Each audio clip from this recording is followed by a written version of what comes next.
Halo semuanya, perkenalkan nama saya Made Ganggawi Wardana, NIM 1202194216 dari kelas SI 4304. Di sini saya akan menjelaskan mengenai fungsi dalam Python.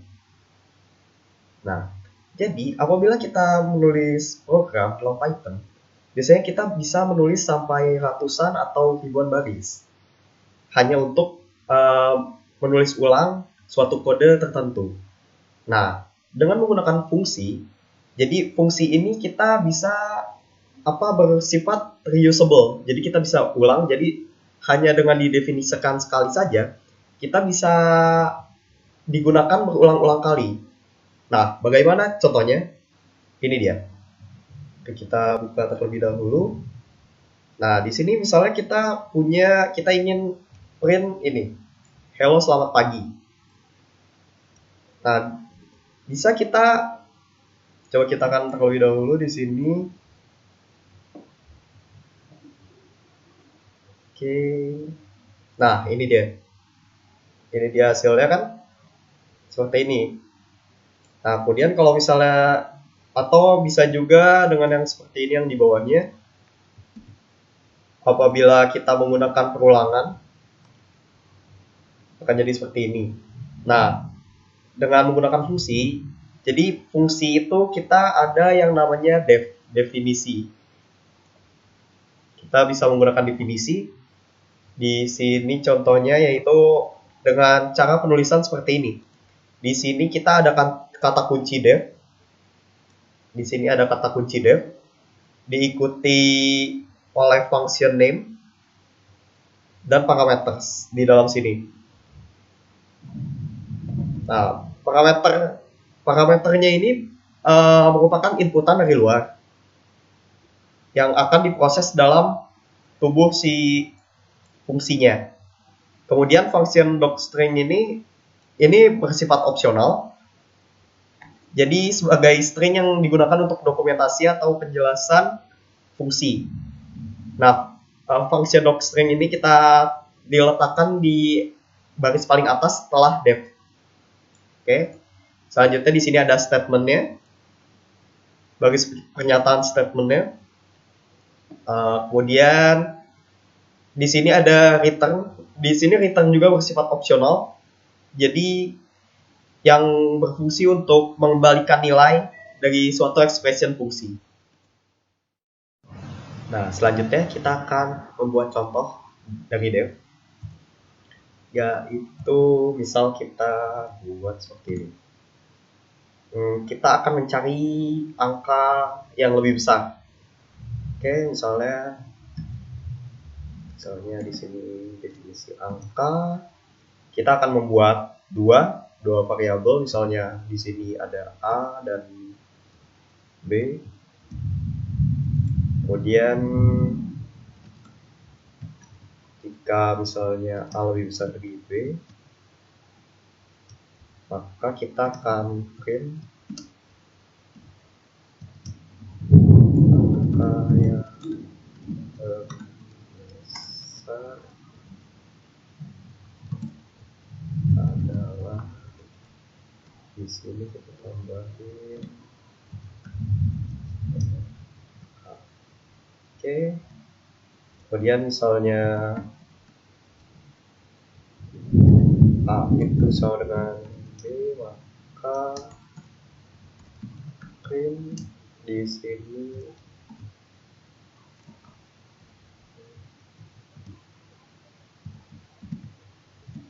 angka keduanya sama.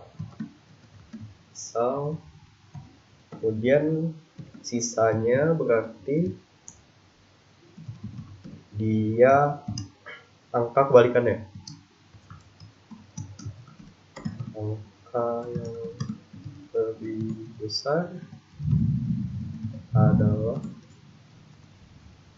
sini kita tulis si B. Nah, cara memanggil si definisinya yaitu kita tulis misalnya angka di sini, misalnya kita kasih angka 4 sama 7. Nah, begini cara pemanggilannya. Coba kita akan terlebih dahulu.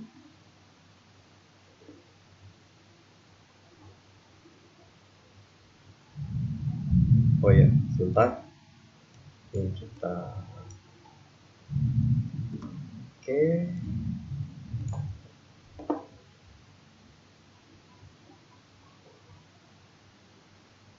Nah, di sini bisa kita lihat. Ini dia. Angka yang lebih besar adalah 7. Oke. Nah, di sini si A dan B-nya bisa kita ubah juga dengan inputan. Caranya seperti ini. Misalnya di sini kita menggunakan inputan.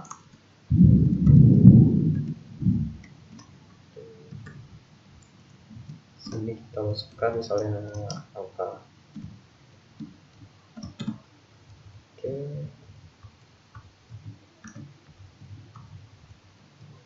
Ini sama dengan. Nah, mari kita coba.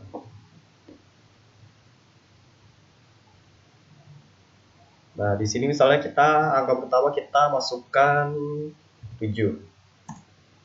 Angka kedua kita masukkan 20.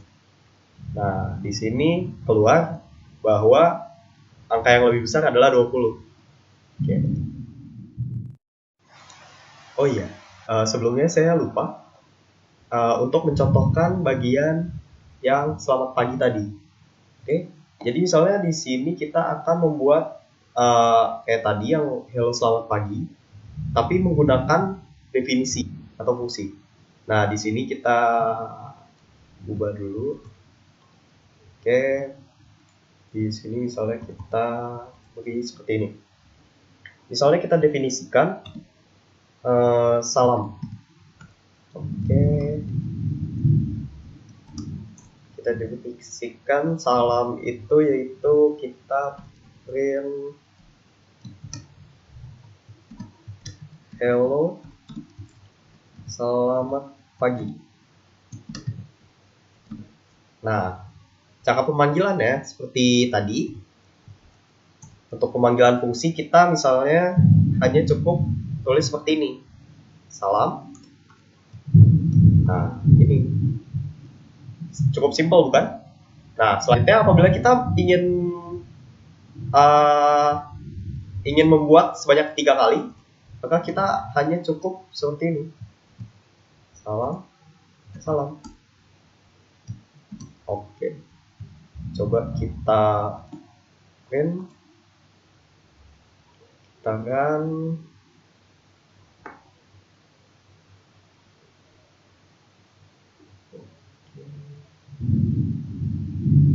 Nah, ini dia. Sama seperti yang tadi bukan?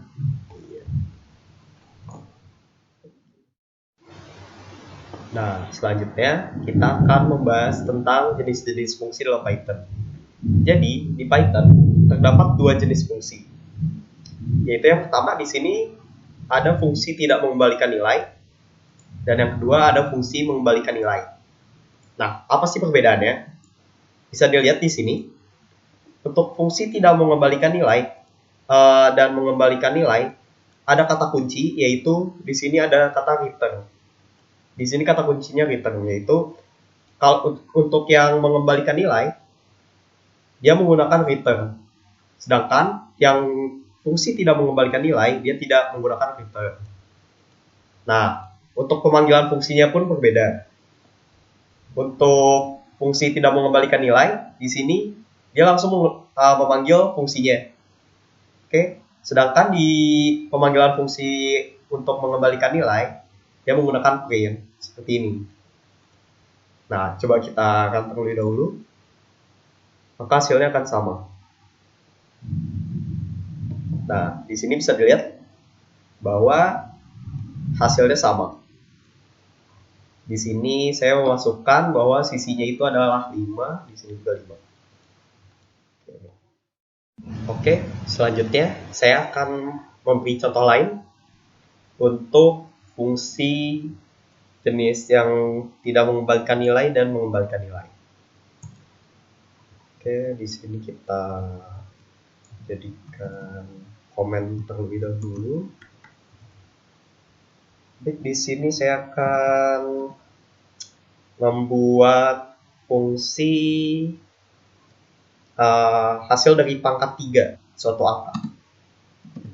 Di sini kita beri pangkat 3 misalnya. Pangkat 3 angka.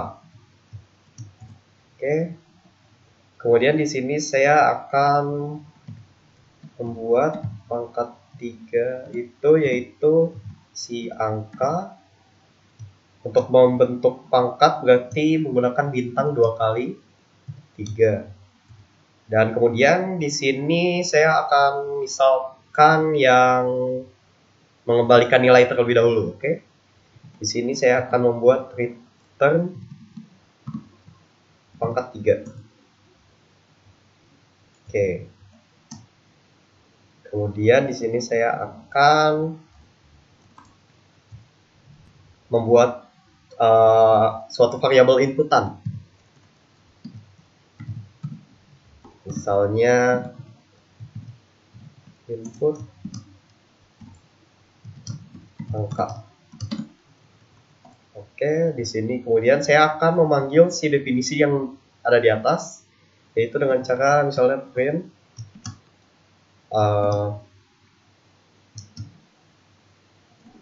hasil pangkat 3 dari, di sini saya akan tulis angkanya adalah, di sini saya akan menulis ini ya, pangkat 3 dari si angka. Mari kita cek terlebih dahulu.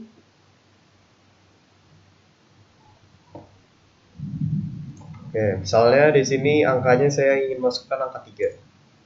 Nah, di sini hasilnya terlihat. Hasil pangkat 3 dari 3 adalah 27. Oke, selanjutnya ini merupakan contoh yang jenis fungsi mengembalikan nilai. Oke, selanjutnya saya akan membuat definisi fungsi untuk yang tanpa mengembalikan nilai. Di sini misalnya sama pangkat 3 angka. Oke. Sebentar, atasnya kita buat komen terlebih dahulu.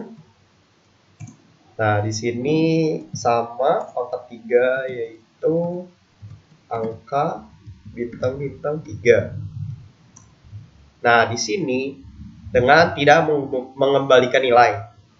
Jadi di sini kita tidak menggunakan return, kita menggunakan misalnya print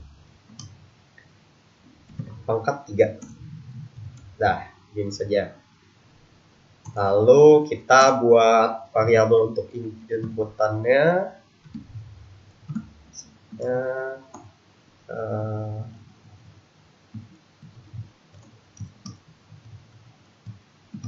Oke, di sini misalnya sama angka.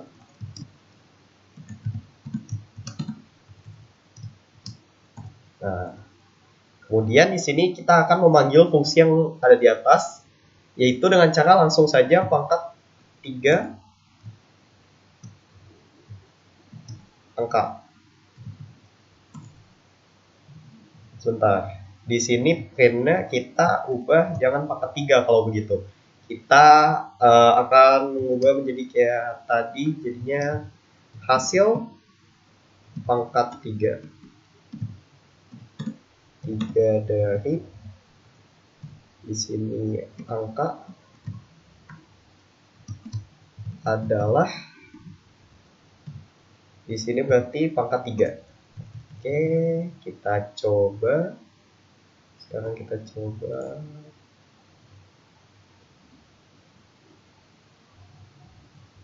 Nah, di sini kita memasukkan angka misalnya 3 lagi.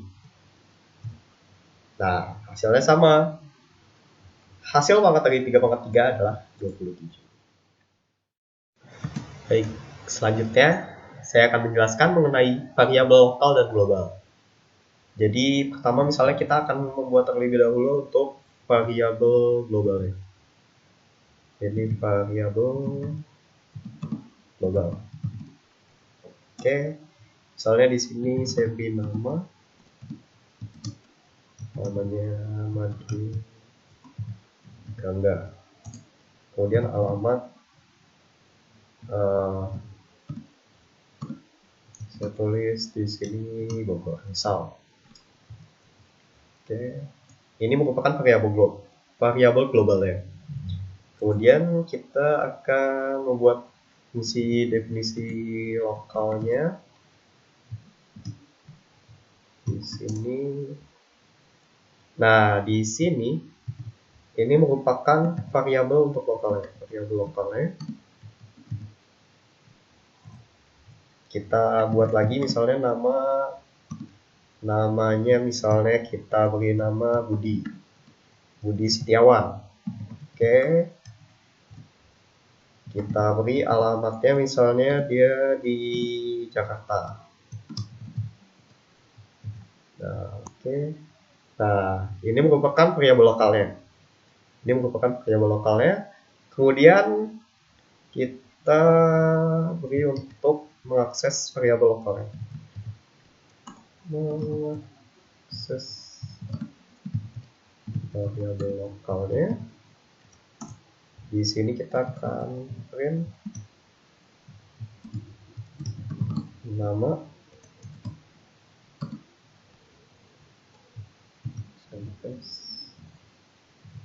dari si namanya. Kemudian kita akan print alamatnya.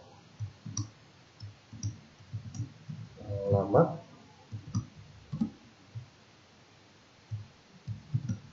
di sini alamat dari si alamatnya. Oke. Nah, kemudian untuk mengakses variabel globalnya kita bikin lagi. Misalnya di sini untuk mengakses variabel globalnya,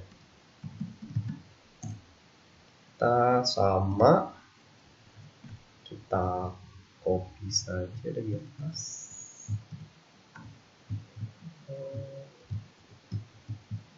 Oke.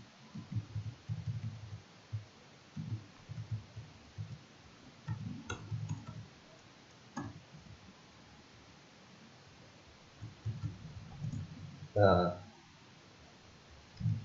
kemudian misalnya di sini kita akan untuk memanggil fungsinya.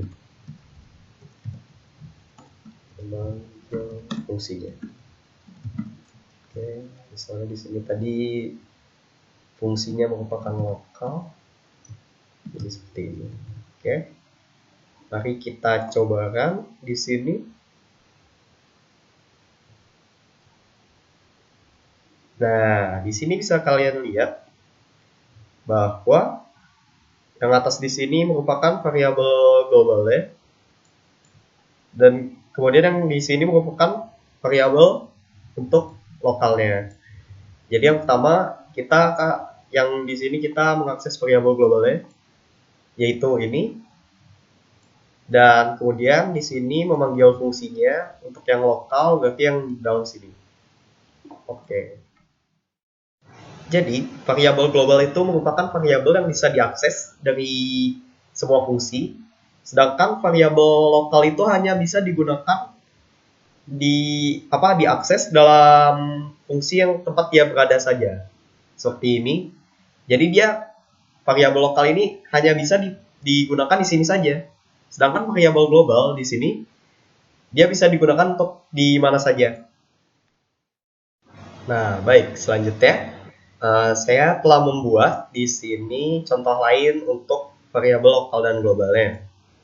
Di sini coba kita run terlebih dahulu.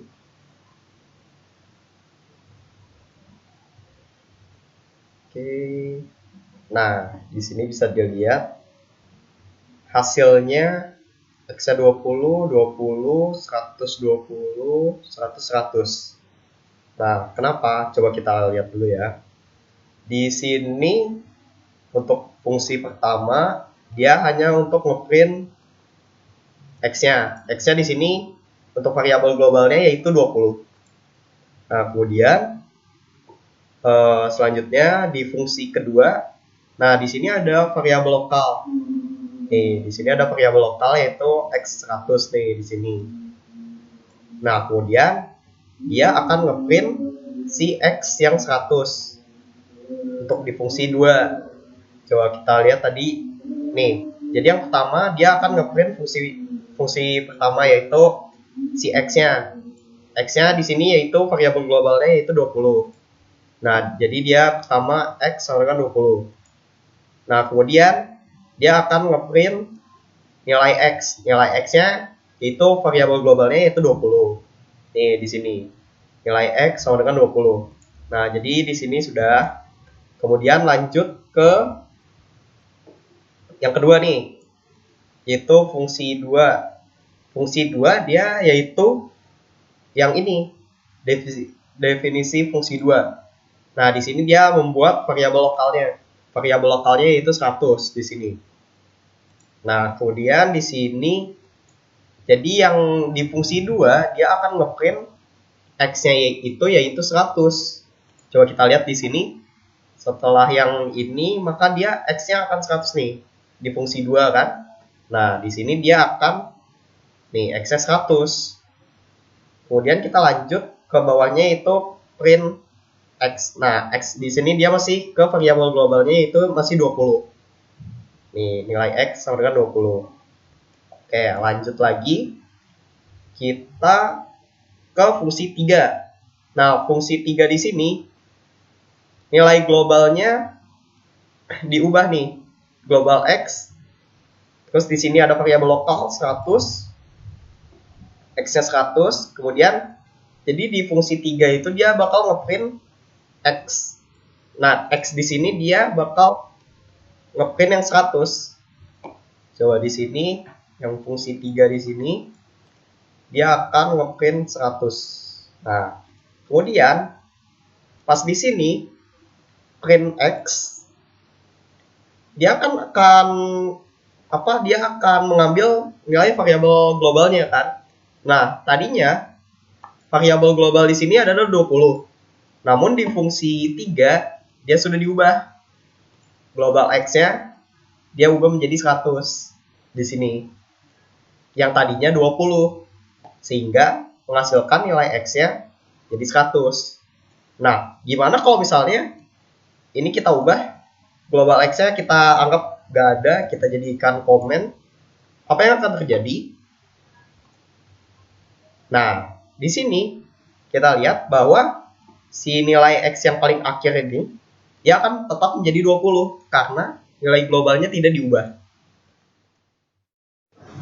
Nah, selanjutnya saya akan menjelaskan tentang fungsi lambda atau lambda expression. Nah, jadi lambda expression itu atau ekspresi lambda adalah fungsi anonim yang tidak bernama. Jadi lambda expression digunakan untuk membuat fungsi kecil yang hanya satu baris gitu.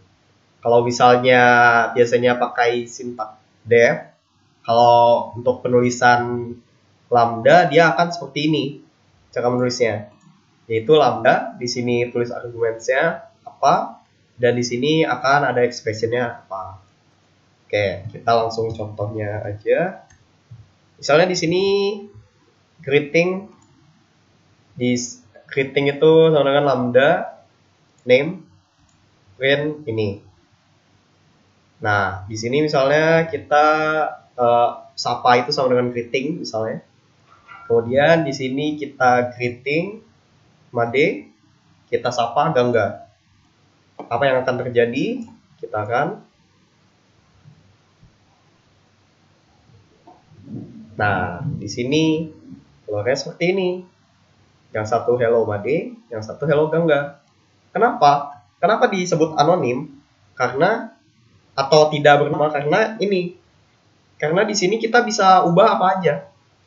Di sini kita greeting bisa, kita pakai sapa bisa. Misalnya kalau misalnya biasanya kita beda definisi untuk ininya, maka kalau kita menggunakan def itu hasilnya akan error, syntax error. Nah, sedangkan kalau menggunakan lambda, kita bisa menggunakan ini yang berbeda, variabel berbeda. Nah, itu makanya disebut anonim atau tidak bernama. Selanjutnya, saya akan membuat contoh lainnya yang lambda. Oke, pertama kita jadikan komen terlebih dahulu. Sekarang misalnya kita buat kalimat semangat. Kita contoh semangat. Di sini kita ubah menjadi lambda. Oke. Di sini kita tulis misalnya kegiatan ya. Atau apapun ininya. Jadi variabelnya di sini kita misalnya akan print seperti ini. Ayo semangat. Koma, di sini kita kasih kegiatan atau yang akan ditulis nantinya. Semangat. Oke, misal seperti ini. Di sini kita akan memanggil lambda tersebut dengan cara misalnya semangat. Apa ya? Nama dulu deh, misalnya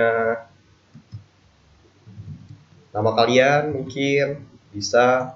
Kemudian kita buat yang lainnya misalnya oh ya, misal seperti ini. Satu lagi misalnya semangat apa ya?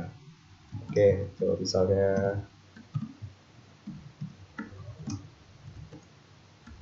nah, coba kalau ini contoh lainnya seperti ini, kita cobakan.